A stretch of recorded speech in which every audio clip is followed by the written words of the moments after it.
Hola amigos textureros, hoy os vamos a presentar, para el que no lo conozca, el cojín de lentejuela reversible. Tenemos 3 colores y se puede hacer en el diseño que queráis. Tenemos en este caso el de la fallerita, ¿vale? Pero podríamos hacer nuestros diseños que ya conocéis de fallera mayor, o la vellea, o cualquier otro diseño de nuestra colección. Los 3 colores pues son el negro, ¿veis? Se puede transformar en negro, que es muy chulo. En rojito, que también es muy guay. Se ve bien, ¿no? O este, por ejemplo, que es como un color más discreto. Se hace como rosita así, tipo perla, que también es muy chulo. Y luego lo que queríamos enseñaros es que también podéis jugar con ellos. Por ejemplo, ¿qué queréis hacer? Pues un corazón.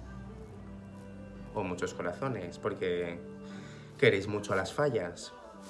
Que, a ver, por ejemplo, en el negro, podéis hacerle pues el corpiño que está tan de moda este año, el corpiño negro de manga larga.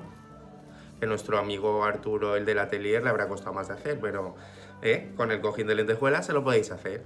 O también le podéis hacer una peluca afro, o convertirla en hipster fallera, con su barbita. O lo que más le mola a la gente, que son ponerle pues sus gafas de sol. Que conste que igual alguna de estas cosas no me sale muy bien, porque es un poco difícil mientras grabo construir. Pero bueno, queda muy chulo. Así que nada, ya los conocéis, son nuestros cojines de lentejuela reversible de texturas, ¿vale? Con el diseño que queráis, se pueden personalizar. Y nada, os esperamos aquí o en nuestro Facebook.